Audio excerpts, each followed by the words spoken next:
여기 와서 보시하는 뜻을 묻길래 그가 그 외도가 묻길래 그 인연으로 이 개송을 말했다. 또 보살마사를 위하여 그 나형 외도인 사람들은 완전한 무소유를 얘기를 해요. 옷을 안 입는 것도 완전한 무소유를 실천하기 위해서 옷을 입지 않은 거예요. 그래서 이제 또 보살마사를 위하여 비밀한 법장의 이치를 말한 것이니라. 이 개송의 뜻은 어떠한가? 여럿이라 하면 일부분을 말하며 보살마살은 사람 중에 영특하니라. 계행을 가진 얘기는 필요한 것을 보시하고 파기한 얘기는 돌비나 가라지 같은 것도 버릴 것이 가라지같이 버릴 것이니라. 여러분들 공양할 때 쌀 밥에 독이 있으면 안 되잖아요. 그게 돌피. 가라지는 쭉정이를 말하는 거예요. 그런 거 버리듯이 하는 거예요. 계율을 어긴 사람. 계율을 계행을 가지는 얘기는 필요한 것을 다 이렇게 보시하고요. 계율을 어기는 사람은 필요 없다. 떠나라. 라는 말입니다. 나는 옛날에 이런 개송을 말했느니라. 같이 읽을까요? 온갖 강은 반드시 굽이쳐서 흐르고 온갖 숲은 반드시 나무라고 말하고 온갖 여인 반드시 아첨한 맘 품었고 온갖 자제 반드시 안락함을 받나니. 이렇게 부처님께서 이렇게 개송을 푸니까요. 문수사리보살이 이렇게 개송으로 반대로 얘기를 하네요. 같이 읽을까요? 온갖 강이 반드시 굽이친 것 아니고 온갖 숲을 반드시 나무라고 안 하고 온갖 여인 반드시 아첨한 것 아니고 온갖 자제 반드시 안락한 것 아니니. 그렇죠. 이게 그 부처님께서 말씀하신 개송은 그 뜻이 미진한 게 있다. 온갖 강이 반드시 굽이쳐 흐르냐? 강 중에 굽이치지 흐르지 않고 그냥 반듯하게 쭉 빠져나가는 강도 있다. 여자라고 해가지고 온갖 숲이 반드시 나무냐? 아니 이제 온갖 숲이 반드시 나무, 숲이라는 게 나무만 있는 게 숲인가? 뭐 갈대도 뭐 숲이잖아. 갈대숲. 아니면 숲이 그 금으로 만든 금으로 나무처럼 만들어가지고 금이 쫙 나무처럼 만들어 가득해. 그래서 역시 그것도 숲이다. 나무만 숲이냐? 다른 걸로 만들어도 다 숲인 거라는 거고. 그리고 여인이 아첨만만 품었냐? 여성 모독도 아니고 뭐냐? 여자도 무한히 넓은 마음을 가진 사람이 있다. 그런 거죠. 그래서 이렇게 그런데 이게 무엇을 말하겠습니까? 이제 우리가 어떤 이것은 뭐다라고 이것은 빨갛다, 빨간색이다. 이것은 음이다. 이것은 양이다. 이렇게 얘기할 때 음은 어두움이다. 이것은 양은 밝음이다. 라고 하면 여기는 도대체 밝은 건가요? 어두운 건가요? 지금 이 공간은 밝은 거예요? 어두운 거예요? 예. 어디보다는 저 밖에보다는 밝으네요. 밖에보다는 밝지만 어디보다는 어둡잖아요. 그래서 이게 여기가 지금 밝다라고 해서 얘기하면 거짓말일 수도 있는 거예요. 틀린 말일 수도 있는 거 아닐 수도 있잖아요. 또 이 안에서도 다 밝으냐? 여러분들 발밑에는 약간 어둡거든요. 밝음 가운데 어둠이 또 있고 어두운 가운데 불을 끄면 깜깜해지죠. 그럼 깜깜한 거냐? 칠흑같이 깜깜한 것보다는 밝다. 그리고 밝은 가운데 어두운 부분은 어두운 가운데 어느 부분은 더 어둡고 어느 부분은 약간 밝고 그래요. 그래서 지금 여기가 엄청 밝으네요 라고 말하면 뜻이 미진해. 다 한 게 아니야. 우리가 받아들이는 사람이 말하는 사람은 제대로 말을 했어. 여기 밝아요 라고 했는데 아니 그 듣는 사람이 밝다고? 이 정도가 더 밝아야 되는 거 아니야? 아니면 다른 생각을 하는 거죠. 아니, 전에 이런 분이 있었어요. 이렇게 어떤 이제 사업을 하시는 분이 아이고 사업 열심히 잘하시네요. 절에서도 일을 하면서 좀 도와주면서 하면 너무 좋죠. 절에도 물건도 파는 곳이고 절에 일거리가 정말 많아요. 당신의 사업을 절에 접목시켜 보세요 라고 그렇게 해서 우리 절에 한참 좀 다녀서 그런데 한동안 안 보이더라고. 그랬더니 다른 절에 가서 다른 사업을 스님들하고 또 하는 거예요. 그래가지고 이제 거기서 이제 스님들하고 하더니 거기서 원래 절이 말이 많잖아요. 그래 이제 그러니까 스님한테도 치이고 신도들한테도 치이고 신도들이 그분을 친 것도 아니고 스님이 친 건 아닌데 뭐 돌아가는 국면이 스님도 뭐 하다 보면 또 신도들도 자기 본래 이렇게 하다 보면 스님 측근이 있게 마련이죠. 황룡사는 측근 없겠습니까? 황룡사도 측근이 있어. 아니 계속 늘 오는 사람이 측근이 되는 것이잖아요. 그럼 어쩌다가 오는 사람이 와서 뭘 하려면 당연히 일하면서 갈등이 있게 마련이잖아요. 그런 것들은 견뎌내고 이겨내가면서 해야 되는데 그러지 않았는지 거기서 인생이 망가졌다는 거야. 거기 가지고 상처를 엄청 많이 받고 자기 사업에도 큰 타격을 받았대. 그래가지고 나한테 와가지고 스님 때문에 인생이 망가졌어요. 스님이 괜히 절에도 사업할 게 많고 봉사할 게 많다고 해놔가지고 제가 절에 발을 들여놓고는 내가 되는 게 없어요. 너무 완전 인생이 망가졌어요. 막 이렇게 하면 내가 죄책감을 가져야 되나? 죄책감을 가져야 되나? 그럴 수 있잖아요. 어떤 이제 청년을 이렇게 야 절에 오면 출가하면 너무 좋은 거야. 야 청년아, 세상 살아봐야 아무 대단한 거 없다. 그런 거 관심 갖지 말고 부처님이 진리에 귀해서 진리만을 위해 살아라 해가지고 절에 와서 출가를 해서 스님이 됐어.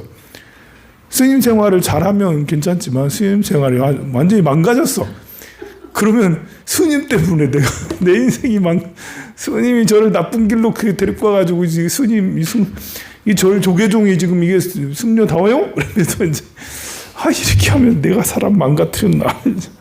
참 이게 나는 어떤 생각을 가져야 될까요? 인도를 한 것을 잘못한 건가? 내가 잘못한 것도 있겠죠.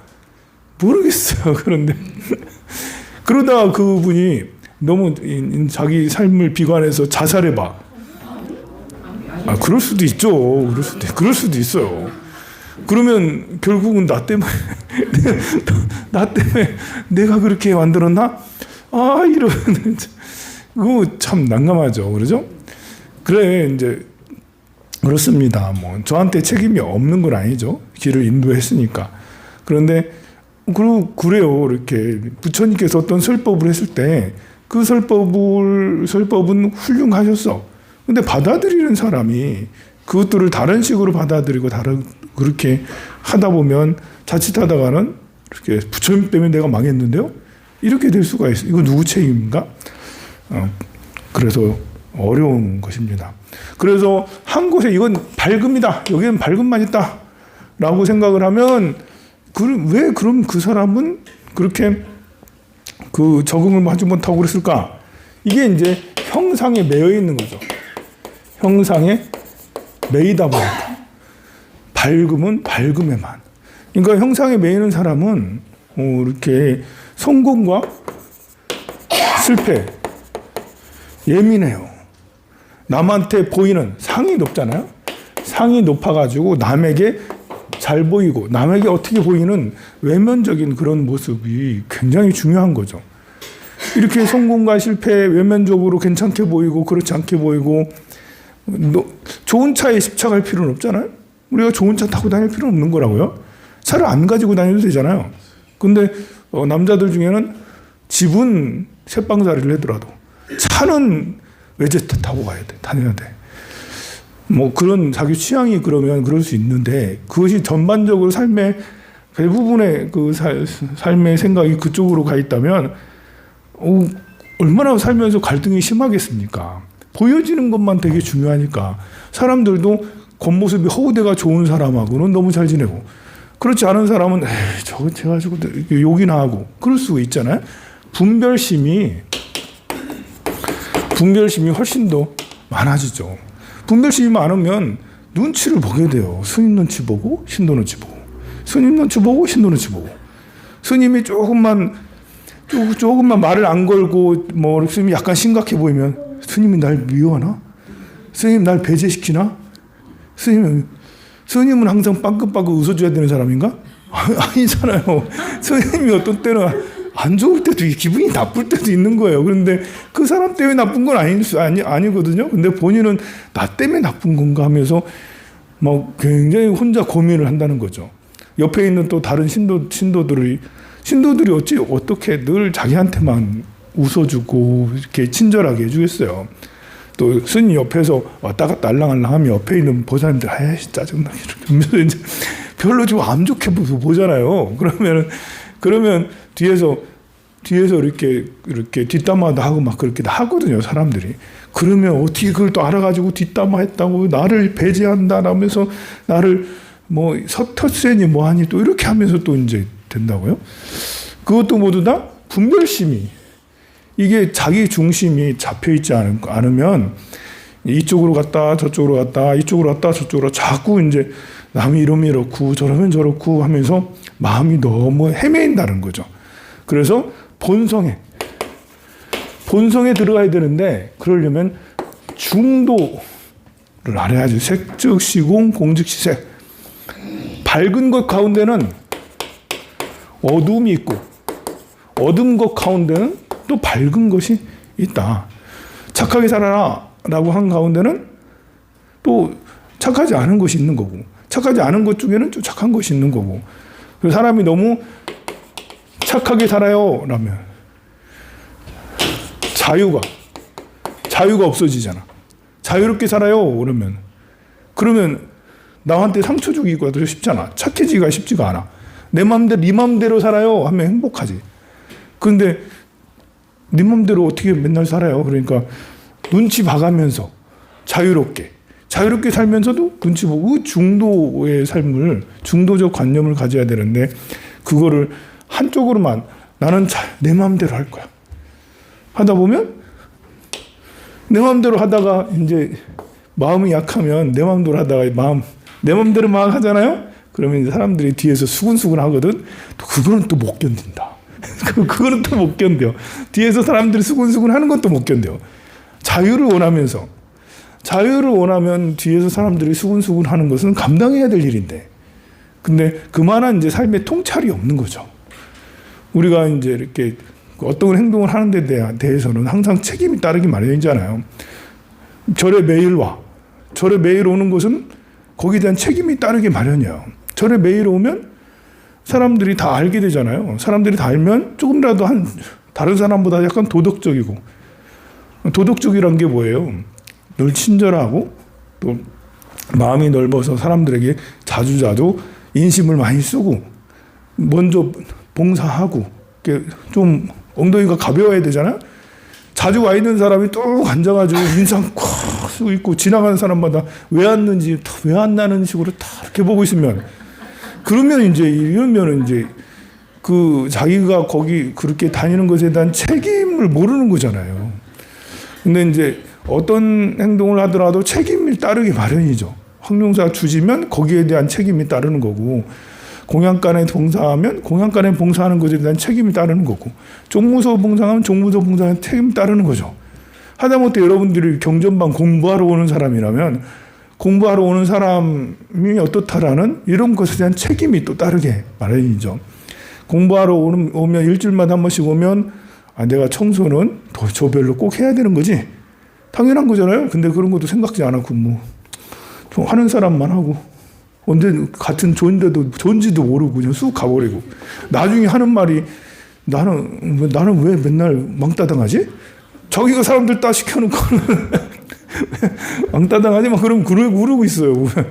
그래서 그런 것들이 보면 이 자유가 있으면 자유의 책임을 따르는 거고, 또 착하게 살겠다라고만 생각하면 너무 고지시켜서 사람들이 또 옆에서 저는 너무 고지시켜 또 이렇게 되니까요. 고지하면서도 자유롭게 하면서도 굳이 이런 것들이 있어야 되지 않겠습니까? 그래서 이런 사상들이 반야부의 사상이에요. 부처님께서 가장 설법을 오랫동안 장시간 동안 설법을 하신 부분이 반야. 이 45년 설법 중에 22년을 반야경을 설법을 했어요. 색은곡 공이고 공은곡 색이야. 이게 사실은 형이상학적인 게 아니라 일상생활 속에서 늘 벌어지는 일이죠. 이건 반드시 이것은 이래야 돼라는 게 아니고 계속 상황이 이럴 수도 있고 저럴 수도 있고 계속 변해가는 걸 말하는 거잖아요. 색즉시공 공직시색이. 그래서 이제 22년 동안 반야부의 설법을 굉장히 오랫동안 공을 들여서 하셨다라는 거죠. 생활 속에 집착에서 벗어나려면 모든 고통은 집착해서 서로 고통이 생기는 거거든요. 우리는 모두에게 이성과 완전한 사랑을 원해요. 진짜 꿈에서 그릴 수 있는 그런 사랑을 하길 바라죠. 근데 집착이 많으면 많을수록 그런 사상은 불가능해요.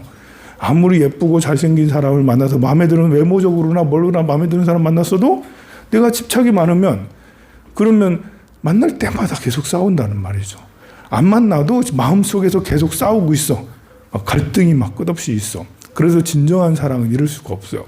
진정한 사랑은 집착에서 벗어났고 이 반야 공성을 깨달으려고 노력할 때 이럴 때는 사랑을 이룰 수가 있죠.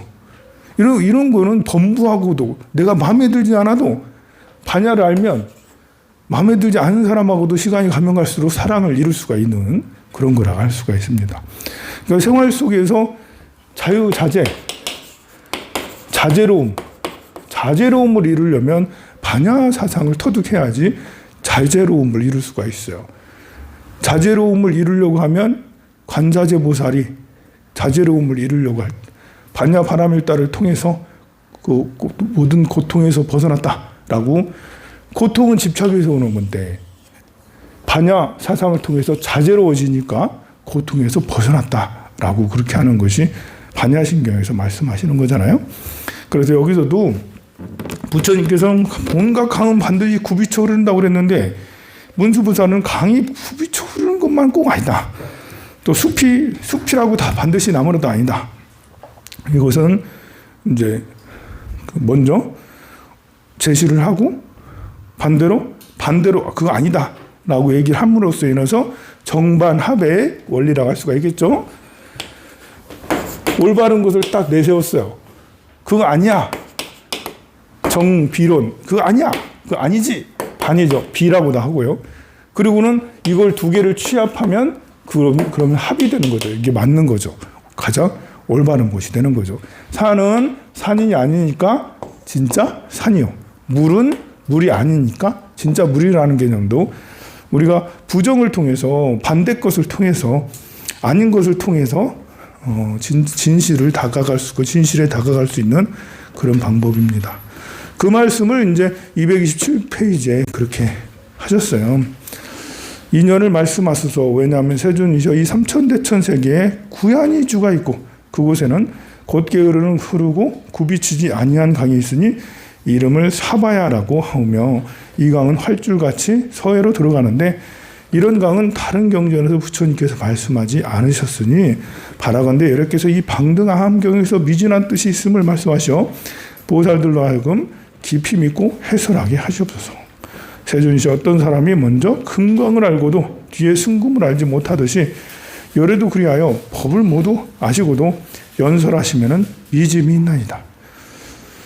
부처님이 아무리 완벽하게 잘 말해도 듣는 사람이 번뇌가 많으면 그러면 그 말에 집착이 일어나고 그러고 그거랑 조금이라도 다르면 에이 부처님 틀렸어.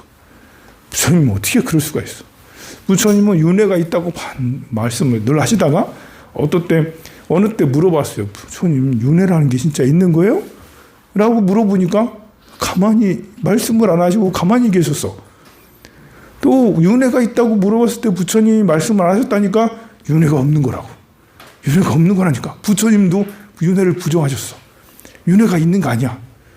아니 전체적으로 다 윤회가 있는 걸로 팔만대장경의 비유가 엄청나게 많은데 근데 부처님이 이 질문하셨을 때 윤회가 있나요? 라고 했을 때 아무 말을 안 했다라고. 윤회가 없는 거다. 그렇게 말을 하면 뭐냐고요. 윤회에 집착을 하는 사람이 많으니까 부처님께서 거기에 답을 하지 않은 것이죠. 사람이 살생을 하면 지옥에 가나요? 사람이 살인을 하면 지옥에 가? 라고 물으면 지옥에 가요. 맞는 걸까요? 살생을 하고 그걸 참여하기 위해서 무수한 공덕을 또 지으면 어떻게 되는 걸까요? 그럼 지옥에 갔다가 다시 나올까요? 그렇잖아요. 우리가 일단은 못 박아놓고 살생하면 무조건 지옥 가라고 일단은 해놓긴 해놔야 돼. 맞아요. 그래야지 사람이 남을 해치지 않을 거 아니에요. 그런데 남을 해쳤어. 의도하지 않게. 의도해서 해치는 경우도 있죠. 젊었을 때 왜 난 걔는 원수 같겠다고. 부모를 죽인 원수야 이러면서 이제 원수 같겠다고 했어. 나이 들어서 철이 들어서 그것이 진짜 잘못됐구나 하면서 참회의 눈물을 흘리면서 10년 20년 동안 공덕을 지어. 이 사람은 과연 지옥 갈까?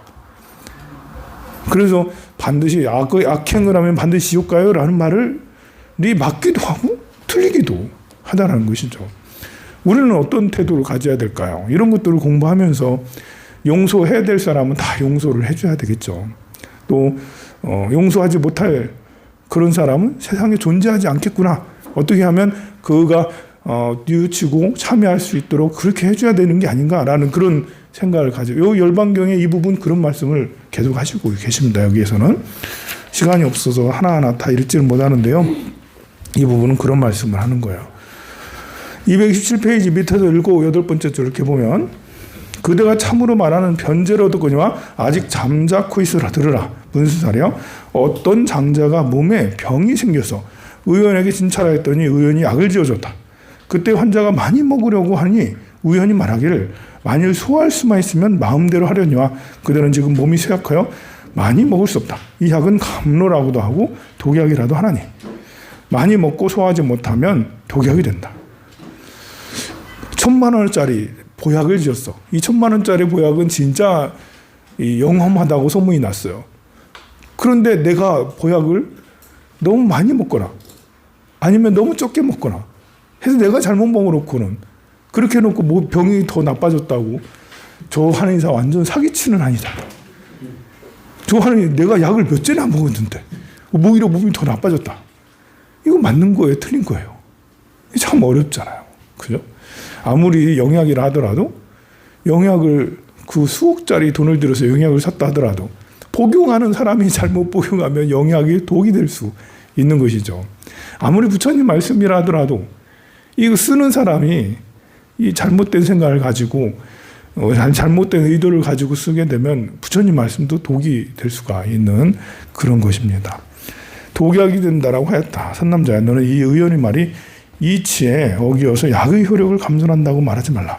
선남자의 열애도 그와 같아서 여러 국왕 후비 태자 왕자 대신들을 위한 것이니라. 바사의 왕의 왕자와 후비가 교만한 마음이 있으므로 그것을 조복하기 위하여 공포를 나타내고자 하였음이 저 이왕과 같으니 개송으로 말하겠노라. 아까 위에서 한 개송이죠. 온갖 강은 반드시 굽이쳐 흐르고 온갖 숲은 반드시 나무라고 말하고. 아까 정반합이에요. 처음에 부처님께서 이렇게 온갖 기만 이 개송을 했는데 문수보살이 강은 이렇게 강이 반드시 굽이친 건 아니고 숲이 반드시 나무라도 아니다. 이제 이건 아닌 걸 반대로 얘기했다가 다시 부처님이 그래 온갖 강은 반드시 굽이쳐 흐르고 또 온갖 숲은 반드시 나무라고 말하고 이렇게 했습니다. 문수사려 그대는 열애의 말이 누실이 없는 줄을 알라. 이 땅덩이는 설사 뒤집힐 수 있을전정 열애의 말은 끝까지 누실함이 없나니 이런 이치로 열애의 말은 모두 미진함이 없느니라. 우리가 들었을 때 이거 좀 이상한 것 같은데 라고 할 수는 있으나 부처님 말씀은 그런 것이 없고 그냥 완벽하다라고 이때 부처님께서 문수사를 칭찬하시기를 훌륭하다. 그대는 오래전부터 이런 이치를 알건만 여러 사람들을 딱하게 여기며 중생들로 하여금 지혜롭게 하려고 이런 개송의 뜻을 묻는구나. 이제 이렇게 부처님께서 이제 제자들 수보리도 금강경에서 어떻게 마음을 항복시키며 머무르고 이렇게 딱 항복시켜야 됩니까? 이거 질문한 것도 수보리가 몰라서 질문했겠냐? 알지만 옆에 있는 많은 수행자들을 위해서 후에 있는 후학자들을 위해서 질문을 한 거예요. 대승경전의 대부분의 질문들이 여기 가섭보살도 엉뚱한 질문 많이 했어요. 우리 능원경에서도 안 하니 엉뚱한 질문들을 계속 하고 싶고 막 그러지 않습니까? 몰라서 그런 게 아니라 그 필요한 사람들에게 꼭 부처님 말씀을 이끌어내기 위해서 계속 엉뚱한 질문들을 계속 하고 있는 거 아니겠습니까? 그래서 자비심이 훌륭하다. 자비심이. 그때 문수사리 법왕자가 부처님 바에 개송을 얻기를 다른 이의 하는 말은 따라가면 안 어기고 다른 이의 하고 안함 꼬치꼬치 보지 말고 자기 몸의 잘잘못만 자세하게 살펴보라. 우리가 이제 그 모든 문제가 내면과 외면 이 서로 조화로워야 되지 않습니까? 외부에서 벌어지는 모든 사건 사고들이잖아요. 이거 외부에서 벌어지는 사건 사고들을 하나하나 보는 게 이제 우리가 관찰하는 게 외부에서 벌어지는 것을 관찰해. 이게 보는 눈이 있어야 되겠죠. 많은 정보들을 알아야 되겠죠. 이 시대는 뭐 워낙 시시각각 변해가는 시대에 살고 있기 때문에 그냥 산속에서 세상이 어떻게 돌아가든지 말든지 그냥 나대로 농사짓고 그냥 살 거야 라고 하는 다음에는 도시에 살면서 사는 사람은 외부에서 벌어지는 상황들을 알아야 되겠죠. 그래야지 이제 경제 생활도 되는 거고 자식과의 관계도 괜찮은 거죠. 근데 외면에만 너무 치우쳐서 다른 이 하고 안 하면 꼬치꼬치 보지. 하나하나 따져가면서 너무 그러면 역시 맥락을 읽지 못하고 착각에 빠지게 되죠. 그래서 내 문제를 항상 스스로 돌이켜보는 내면을, 내 자신의 내면을 내 탓이요라는 이런 것들도 같이 겸해야 되겠죠. 우리가 분명 좋은 사람이라는 것은 모두 다 내 탓이요라고만 말하는 게 아니죠. 사물을 정확히 보면서 내 탓이요 하면서 이 문제가 있는 걸 해결하는 사람을 좋은 사람이라고 그러죠. 문제가 없이 잘 나가면은 잘 나가게 옆에서 도와주면 좋은 거고, 문제가 산재한데 그 모든 것은 다 내 탓이야. 훌륭하죠. 보살님의 마음이에요. 그런데 더 훌륭한 것은 내 탓이요 하면서 이 장애물, 문제 있는 것들을 하나하나 해결해 가는 사람은 그런 사람이 세상을 변화시키고 그런 사람이 우리의 리더가 돼야지 그 집단이나 사회는 발전하게 되는 거죠. 그냥 내 탓이요라고만 하고 있으면 사람들 답답해 죽으려고 하지. 답답해 죽고. 모두가 우리 내 탓이면 어떻게 해요? 그러면서. 이제 우리 젊은이들이 일자리가 너무 없다라고 그래요.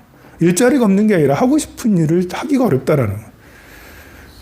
일자리는 많이 있는데 별로 그건 하고 싶지 않아. 하고 싶은 일을 하고 싶다라고 하는데 그렇게 그 일자리가 별로 없어.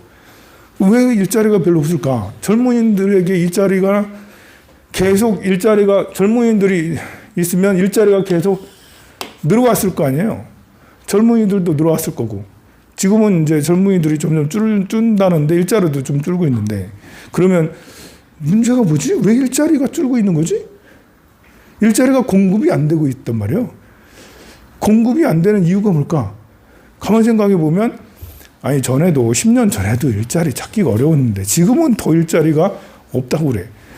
청년은 또 줄은 것 같은데 왜 그런 거지? 라고 생각을 해보면 여러 가지 이유가 있겠지만, 우리나라가 지금 해외 투자가 더 많아요? 국내 투자가 더 많아요? 해외 투자가 압도적으로 많아요. 특히 미국으로 가는 게 지난 몇 년 동안 150조를 대기업에서 100에서 150조를 투자했다라고 그러죠. 미국에. 그 사이에 국내 투자는 거의 제로의 수렴을 해. 우리나라가 제조업 기반이다 보니까요. 기업에서는 기업의 이익을 보든 손해를 보든 해마다 계속 투자를 해야 돼요. 설비를 계속 바꿔줘야 돼요. 또 새로운 반도체가 새로운 공정 나오면 있던 거 갈아붙이고 새로운 걸 만들어야 되는 거거든. 그래서 새로운 투자를 계속 배도 그렇고 자동차도 그렇고, 자동차도 새로운 라인 만들어 새 차 하면 옛날 거 엎어버리고 새로운 라인 깔아야 되는 거잖아요. 제조업은 어쩔 수 없이 재투자를 계속, 대규모의 재투자를 계속 해야 돼요. 그런데 최근 몇 년 동안은 재투자가 거의 없었다라는 거잖아요. 재투자를 하면 할수록 투자를 또 하면 그만큼 일자리가 늘어나. 투자를 하면 또 그만큼 일자리가 늘어나. 150조 정도를 미국에 가서 투자를 했어.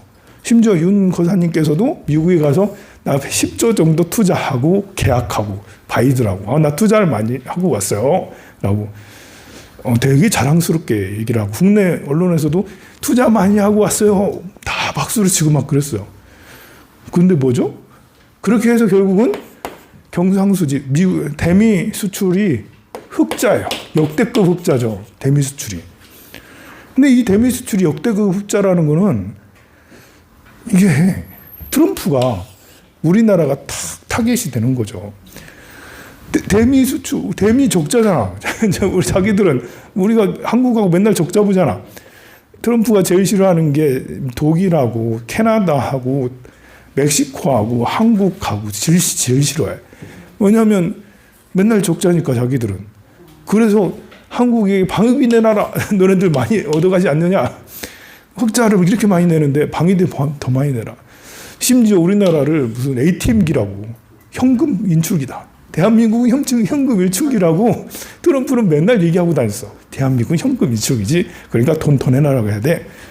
근데 미국하고 무역해서 그 많은 역대급 흑자는 왜 흑자겠어요? 투자를 이렇게 많이 하기 때문에 공장을 가서 지으려면 우리나라 기술자들이 가야 되고 거기서 또 자재들도 가야 되고 어쩔 수 없이. 근데 이거는 건강한 흑자인가요? 이건 건강한 흑자가 아니에요. 우리는 트럼프에 가가지고 사정을 가서 설명을 해야 돼. 형님, 딱코 이러면 안 됩니다. 이거 다 우리가 투자해서 생기는 일시적으로 보이는 흑자예요. 그러니 우리 좀 살려주세요. 라고 그렇게 해야 되거든요. 근데 그게 아니고 국내 언론은 그렇게 투자를 잘했다라고 그러는 거잖아요.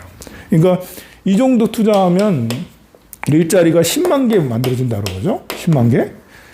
10만 개가 만들어지면 그 가족들도 들어가면 그냥 도시 하나가 30만, 40만 명이 사는 도시 하나가 만들어지는 거예요. 식당 들어가죠. 미용실 들어가지. 목욕탕 들어가지. 학교 들어가지. 안 들어가는 게 하나도 없죠. 이 도시가 그냥 하나 만들어지게 돼. 이 어마무시한 거를 투자를 그쪽에다 하고 우리나라 투자를 하나도 안 하니까 그렇지 않아도 경쟁력을 잃어가고 있는데 답답한 일이죠. 자, 그런 것들도 이제 외부의 것을 우리가 이제 외부의 것과 내면의 것. 외부에서 이런 것들을 이렇게 잘 볼 줄을 모르니까 우리 국민들이 거기에 대해서 별 생각을 안 하니까 정치하는 사람이 저렇게 다 빼먹고 가도 우리는 멀뚱멀뚱 보고는 다 오른쪽 팔 내주고 왼쪽 팔 내주고 오른쪽 다리 내주고 왼쪽 다리 내주고 이러고 있는 거잖아요. 그래서 내면은 내 탓이요라는 것도 중요하지만 외부의 것들을 해결하는 해결 능력도 매우 중요하다. 우리한테 꼭 필요한 그런 것이겠죠. 우리 절에는 이제 주로 내면의 내 탓 이것들을 많이 얘기하는 곳이 사찰이죠. 세상은 너무 모든 것이 네 문제야. 이러면서 이러다 보니까 이제 불만만 쌓여지게 돼서 서로 불신하게 되고 서로 이렇게 갈등만 되고 서로 뭐랄까 이렇게 붕 떠 있는 자기 실력은 갖추지 못하고 이제 그 서로 불평불만하고 갈등하는 이런 일만 벌어지고 절에 오면 이제 내 탓이오라면서 내 자신의 문제를 돌이켜 보게 되죠. 그래서 두 개를 잘 조화롭게 잘 어우러져야지 내 탓이오 하면서 실력이 길러져서 외부의 문제들을 해결해 나가는 그런 지혜로움으로 성장할 수가 있습니다. 꼬치꼬치 보지 말고 자기 몸의 잘잘못만 자세히 살펴봐라. 세종께서 이렇게 법의 약을 말씀하신 말씀하심이 바른 말씀이 아닙니다. 다른이 하는 말은 따라가며 안 녹인 다음을 바라옵건대 바르게 말씀하소서. 왜냐하면 세종께서 항상 말씀하시기를 96종의 모든 외도들은 나쁜 길로 가고 성문제자들은 바른 길로 나아간다 하셨나이다.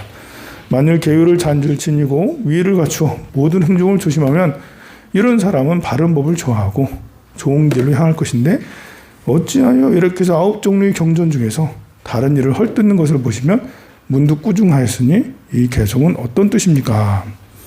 내가 이 개송을 말한 것도 온갖 중생들을 모두 두고 한 말이 아니고 그때그때 다만 아사세 왕을 위한 것이다. 이 개송은 내 탓이오. 네 내면 밖의 외면을 꼬치꼬치 따지지 말고 너만 네 문제를 봐라. 내 잘못을 봐라. 부처님이 늘 이런 말씀을 하신 게 아니고요. 아사세왕 같이 너무 심하게 꼬치꼬치 따지고 드는 사람에게 말한 거예요. 그런데 우리 절에 다니는 많은 사람들은 이게 남 탓이냐 내 탓이냐 했을 때 이 절에 다니는 많은 사람들이 내 탓이라는 것에 의외로 많이 가지고 그런 생각을. 대한민국의 이런 동아시아 사람들이 내 탓이다라는 이런, 아니 내 탓이라고 하는 것은 나쁘지 않아요. 그런데 내 탓이요라고 자꾸 그러니까 자존감이, 내가 본래 그렇지 뭐. 내가 할 줄 아는 게 뭐 있어? 그러면서 내가 뭐 별로 뭐 할 줄, 내가 무능하니까 뭐 무능함을 그냥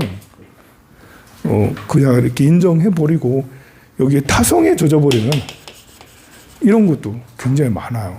이게 이제 줄세우기 문화의 대표적인 폐단 중에 하나예요.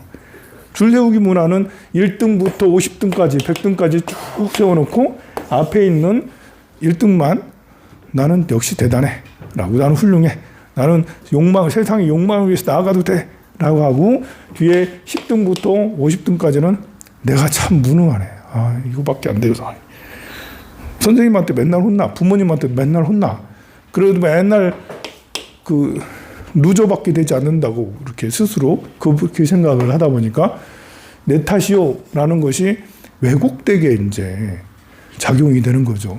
본래 내 탓이요 하는 것은 내 문제를 해결을 하기 위해서 그런 것이잖아요. 내 문제를 해결해서 외부의 것을 잘 대응하기 위해서 그런 거예요. 그런데 우리는 내 탓이요 해서 나 자신을 잘 곧게 세워야 되는데 나 자신을 짜부라뜨려. 그래가지고 도전하지 않고 해보지 않고, 해봐야 별거 없지 뭐. 벌써부터 처음부터 이제 이렇게 처음부터 부정적인 생각을 갖는 것은 나를 쭈그러뜨려 놓고 시작을 해버리는 것이죠. 내 탓이요 하는 이런 이유는 나를 잘 살리기 위해서 그런 것이고요. 자, 남 탓. 그러다 보니까 이제 여기 아사세 왕 한번 볼까요? 어떻게 얘기하는지. 선남자 아사세 왕이 그 아버지를 해치고 나에게 와서 나를 꺾어 보이려고 묻기를. 이게 벌써 의도가 다른 거예요. 내가 부처님보다 더 대단할 수 있지. 나도 어렸을 때부터 공부 많이 했고 나도 천재라는 소리 들었어. 내가 논의 하나는, 토론 하나는, 논쟁 하나는 지지 않아. 그러니 부처님하고도 한번 붙어볼 만하지. 이런 생각으로 온 게 아사세 왕이에요. 그래서 아사세 왕이 그런 의도를 가지고 와가지고 질문하기를 이렇게 질문했습니다. 세존께서는 온갖 지혜가 있나이까? 온갖 지혜가 없나이까? 만일 온갖 지혜, 일체지가 있다면 조달은 대바다탑니다. 조달이 한량없이 오래전부터 나쁜 마음을 품고 의뢰를 해치려 했거늘 어찌하여 의뢰는 그의 출가를 허락하였습니까? 아니 그렇잖아요. 부처님은 조달이 다 오면서부터 이놈은 문제될 거야 몰랐겠어요? 문제될 거야 몰랐겠어요? 알았을 거 아니에요. 그럼 처음부터 문제될 놈을 받지 말으셔야지. 왜 받아가지고? 왜 부처님이 스스로 세 번이나 이렇게 제바다타가 세 번이나 부처님을 시해하려고 했거든요. 그러니까 테러를 세 번이나 당했어 부처님이. 그 후 부처님의 지혜가 있으면 미리 테러를 막아야 되는 거 아니에요? 라고 그렇게 질문을 해요. 네, 이 질문은 맞는 질문일까요? 틀린 질문일까요? 이 질문은 굉장히 똑똑한 질문 아니에요? 이치는 맞잖아요. 이치는 아주 훌륭해. 부처님이 지혜가 훌륭한데 미래를 알고 계시지 않습니까? 이렇게 테러를 당할 걸 알고 계시면 테러를 당하기 전에 그런 일이 일어나지 않도록 해야 되는 거 아니에요? 이거 얼마나 훌륭한 질문이에요. 그런데 또 한편으로 생각하면 세상에선 정해진 게 없다. 나쁜 놈은 황룡사에 나쁜 놈 오지 말아라. 세상에 업장이 두터운 사람은 황룡사 오지 마. 문제되니까. 문제 일으킬 거 아니야. 맞나요? 아니잖아요. 세상에 업장에 두터운 자들이 다 황룡사로 오세요. 부처님도 중생을 제도하기 위해서 있는 거잖아. 부처님은 못난 사람, 잘난 한 사람하고만 이렇게 수행하려고 한 게 아니죠. 업장이 두터운 사람도 다 내게 오라. 수행에 관계 있는 사람은 다, 수행에 관심 있는 사람은 다 내게 오라는 거잖아요. 그리고 부처님께서는 나름 자신감, 중생을 교화하고자 하는 자신감, 도전 이런 것들이 있었죠. 실제로 많은 일을 교화했고 그런 정해진 것은 없다고. 데바다타도 99명이나 살생을 한 대마왕인데 부처님이 원력으로 한 방에 데바다타를 출가를 시키고 훌륭한 자비심이 넘치는 훌륭한 사람으로 바꿨잖아요. 근데 그 사람이 악인이 선인으로 될 수 없을까요? 데바다타가 처음 왔을 때 이 사람도 착한 사람으로 될 수 있지 라고 당연히 부처님께서 그렇게 생각을 하겠죠. 그러니까 부처님 아니겠어요? 그러니까 우리가 존경하지. 사람을 가려가면서 너는 안 돼, 저기 다른 데 가고 너는 와, 이렇게 가려가면서 받으면 우리가 존경하지 않죠. 그러니 질문은 맞는 얘기 같으나 하나하나 따져놓고 보면 그런 일이 될 수가 없다. 선인도 시간이 지나면 악인이 될 수가 있죠. 아무리 부처님이라 하더라도 처음에 데바다타는 선인이었을 거야. 착했을 거야. 뭐 10대, 10대 후반이나 20대에 출가를 했으니까 그때 뭐 아나요? 마음속에 욕망의 씨앗은 언제 피울지 몰라요. 이 데바다타가 처음에 착했는데 여러 사람들하고 살면서 자기가 욕망이 너무 강해. 어떤 명예욕이 너무 강해. 명예욕이 강한 사람에게, 명예욕이 강한 사람이 명예를 잘 쓰면 좋아요. 이제 총무하고 회장하세요. 잘 써서 이렇게 하면 좋은데 명예욕이 지나치게 강하게 돼서 이것이 내가 꼭 해야 된다라는 어떤 이런 것까지 되면 그러면 이제 정치승처럼 그렇게 돼버린 게 데바다타 아닙니까? 명예욕이 너무 많으니까 내가 그 자리를 차지해야 돼. 부처님은 저 뒷방에 가세요. 제가 부처님을 대신할게요. 어떻게 부처님은 너무 잘난 척 하시는데요?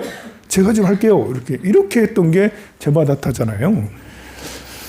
그러니 선인이었는데 시간이 가면 갈수록 업장이 드러나. 절에도 그럴 수 있어요. 절에 오기 전에는 착했어. 그런 사람이 있을 수 있죠? 충분히. 절에 오기 전에 악했어. 나빴어. 성격이. 근데 시간이 가면 갈수록 착해지는 사람이 있는가 하면 절에 오기 전에 순딩이었어. 근데 스님 옆에 총애를 받다 보니까 스님 옆에서 정권을 휘두르다 보니까 성질이 드러나는 거죠. 드러나기 전에는 착했다니까 드러나서는 악인이 될 수도 있죠. 그래서 이게 알 수가 사실은 없는 거 아닙니까? 데바다타의 경우는 거기에 해당되는 그런 걸 알 수 있을 것 같네요. 자, 그래서 다른 이해 하는 말은 따라가며 안 어기고 다른 이해 하고 안 함 꼬치꼬치 보지 말고 자기 몸의 잘잘못만 자세하게 보살펴라. 요래는 왕에게 이렇게 말했답니다. 당신이 지금 아버지를 살해하여 가장 중한 역죄를 지었으니 마땅히 털어놓고 참회하여 깨끗하게 되기를 구할 것이거늘 어찌하여 남의 홀만 보려 하는가. 네가 똥이 더 많이 묻었다. 나는 재 묻었다. 너는 똥 묻었지. 이러면서 똥 묻은 너를 똥부터 닦아라 라고 그렇게 얘기한 게 말씀을 하셨습니다. 자기 먼저 보아라. 남의 헛물만 보려 하느냐. 그러니까 이렇게 부처님께서는 이제 질문의 맥락을 아시는 거죠. 이제 그래서 질문은 부처님이 지혜가 있으면 데바다타를 안 받는 거 아니에요? 라고 하는데 거기에서 대답을 한 게 아니라 너의 마음이 지금 그러고 있으니까 뭐 참회 먼저 해라. 참회 먼저 해서 깨끗이 닦고 와라 라는 그런 말씀입니다. 선남자의 이런 뜻으로 내가 그 임금을 위하여 그런 개송을 말하였느니라. 위에 있는 개송을 말했습니다. 또 선남자의 계율을 보여 깨뜨리지 않고 위의를 잘 성취하면서 다른 이의 허물을 보는 이를 위하여 그런 개송을 말하였으니 만일 어떤 사람이 다른 이의 가르침을 받아 여러 가지 나쁜 것을 여의고 또 다른 사람으로 하여금 나쁜 것을 얘기하면 이런 사람은 곧 나의 제자다. 그러니까 불교가 이렇게 자비롭다라는 거, 다른 누가 나쁜 사람들을 하면 나쁜 짓을 못하게, 나쁜 짓에서 벗어나게 하는 것이 참나의 제자라고 그렇게 이야기를 하셨습니다. 이때 세존이 문수사례에게 개송을 말하는데 같이 읽을까요? 중생마다 칼과 몽둥이 너도 나도 무서워라. 제 목숨을 사랑하지 않는 이가 없으니 살생도 하지 말고 때리지도 말지니. 그랬더니 문수보살이 다시 부처님께 개송을 읊습니다. 중생마다 무서운 것 아니오며 사람마다 제 목숨을 사랑함도 아니오서 제 마음이 생각하면 남의 마음 아우를지니 착한 방편 좋은 돌이 부지런히 닦아라. 자, 이렇게 보면 이것도 이제 정반이죠. 부처님께서 옳음을 말씀하셨어. 근데 그거 아닌 것 같은데요? 라고 정비를, 반대를 얘기하셨어요. 그러고는 이제 그 사이에서 우리가 찾아야 되겠죠. 중생마다 칼과 몽둥이 너도 나도 무서워하죠. 맞지만 우리가 어떤 정의감에 차 있을 때, 어떤 누군가 이렇게 죽음에 이르거나 아니면 어려움에, 그렇잖아요. 이렇게 여기서 불이 났어. 불이 났는데 옆방에 자고 있어. 깨워서 가야 돼요? 그냥 가야 돼요? 상황에 따라서. 화재가 너무 심하면 이게 어떤 때는 그렇잖아요. 너무 심해서 내 목숨을 걸어야 될 때가 있잖아요. 아예 이제 목숨도 걸을 필요가 없을 정도로 많이 심하면 아예 포기를 하는데, 저기 가서 깨워서 내가 업고 오면 알 수 있을 것 같아라는 그런 느낌. 안 그러면 자칫하다가는 죽을 것 같아. 어떻게 해야 되는 거죠? 이렇게 반반 정도면 그냥 나가야 되는 거죠. 정의롭게 내가 들쳐없게다. 그렇습니다. 이게 어쨌든 소방서에서 가르치는 거는 그럴 때도 그냥 나가라는 거예요. 나름 확신이 있을 때 가라는 거잖아요. 그냥 본래는 그런 것도 없어. 그냥 대피가 우선, 무조건 대피가 우선인데요. 누르고 아니면 이렇게 소화기도 하기 전에 그냥 소화기도 할 상황이라 하는 거고, 그렇지 않을 경우에는 대피가 무조건 1등인데요. 그래서 이제 그렇습니다. 그래도 사람이 정의감이 있는 사람들 있잖아요. 타고난 정의감이 있어요. 어떤 사람은 불이 났다 하면 혼비백산해서 털썩 주저앉아가지고 아무것도 못하는 사람이 있어요. 어떤 사람은 불 났어? 그냥 정말 번개같이 주다닥 나가는 사람, 남 생각도 안 하고 바로 나가는 사람도 있습니다. 근데 어떤 사람은 본능적으로 누가 다른 사람 위험에 처하지 않았나를 보는 사람이 있죠. 그런 사람이 이제 리더라고 할 수가 있는데, 그렇게 했을 때 그 목숨이 두렵지 않죠. 불도 몽둥이도 칼도 두렵지 않고 그냥 돌진해서 그 위험에 처한 사람을 구제해주는, 물속에 빠진 사람을 구해주는, 그러다가 같이 죽기도 하고 그러지만, 그래서 칼과 몽둥이 너도 나도 무서워하지만 때에 따라서는 무서워하지 않는 사람도 있습니다. 그렇잖아요. 우리가 이제 이렇게 음주운전 이런 것들도 그렇잖아요. 음주운전 절대 하지 말아야 되는데, 음주운전하고 인사사고를 냈어. 어떻게 하다 보니까 내가 일부러 낸 건 아니고 운전하고 가고 있는데 한가한 밤이고 하니까 사람이 뛰어들었어. 쳤어. 어떻게 해야 되겠죠? 당연하죠. 내려가서 사람이 어디 다쳤는지 봐보고 해야 될 거 아니에요. 이게 당연한 건데, 근데 여러분들이 그 상황이 되면 사람이 여러 가지 부류가 있어요. 그냥 가만히 있는 사람이 있고요. 이제 나가서 진짜 살피는 사람도 있고요. 도망가는 사람도 의외로 많아요. 도망가는 것은 이 사람이 착하고 선하고 악하고랑 관계가 없어요. 이거는 그 사람이 훈련되지 않아서 그런 거예요. 훈련되지 않은 사람도 이제 본능적으로 나가서 정의를 행하는 사람이 있죠. 근데 이런 건 훈련되어 있으면 훨씬 더 대응을 잘 할 수가 있어요. 그래서 그런 것들을, 그런 상황들이 일어났을 때 내가 어떻게 해야 되는지를 한 번씩 생각해보고 그 상황에 대해서 내가 인지돼 있는 게 좋죠. 그렇지 않으면 이제 그 상황에 내가 아무도 안 보이면 CCTV 먼저 뭐야 봐. CCTV 보고 그거 잘못하면 면허 취소에다가 심하면 감옥도 가잖아요. 과실치사해서 감옥까지 가봐. 내 인생이 여기서 이제 끝나는구나. 황룡사의 그런 것들도 다 끝나고 이제 나는 이제 감옥에 가서 살아야 되는구나. 이렇게 생각이 될 수 있잖아요. 그 생각을 내가 받아들여야 되는 거잖아. 미리 생각하지 않으면 못 받아들여요. 얼마 전에 그 가수 있잖아. 잘 나가던 트로트 가수 있잖아. 김호중 같은 경우, 이런 경우도 거기에 대해서 이제 어떤 생각을 깊이 하지 않은 거죠. 그렇게 했을 때 자기 인생이 지금 눈앞에 지금 몇백억이 있고, 그 다음에 자기가 펼쳐진 인생이 있는데, 이거 한 번 가지고 내 인생이 그렇게 되면 어떡하지? 뭐 이런 거 있잖아요. 그러니까 이제 도망가는 거거든요. 근데 그게 아니고, 이제 이렇게 평상시에 우리는 그런 것들을 그게 뉴스에서 나오는 일들이 나한테도 있을 수 있거든요. 그래서 살다 보면 감옥도 갈 수 있게 되겠구나라고, 감옥 가는 내 삶은 어떤가 한 번씩 생각을 해보고, 명상 속에서 그럴 수도 있는 거예요. 감옥 갈 수도 있는 거예요.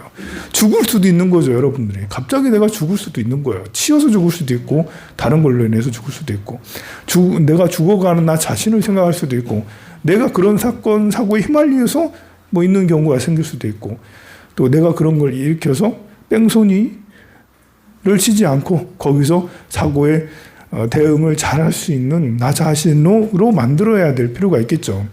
그런 것들도 여기서 말하는 중도의 가르침. 우리는 언제든 잘 화려한 미래를 다들 바라지만, 내년 운세를 보는 이유가 그럼 뭐겠어요? 내년은 좀 더 나아졌으면 좋겠다라는 거잖아요. 운세 보러 왔더니 너 감옥 간다니까? 이렇게 그러면 저 어떻겠습니까? 그런데 정말 나의 미래는 창창할 수도 있지만, 나의 미래는 감옥에 있을 수도 있다. 나의 미래는 90살까지 사는 걸 수도 있지만, 나의 미래는 내일 끝날 수도 있는 거죠. 그래서 그렇게 되면, 이제 그런 생각을 미리 하면 겁나기보다는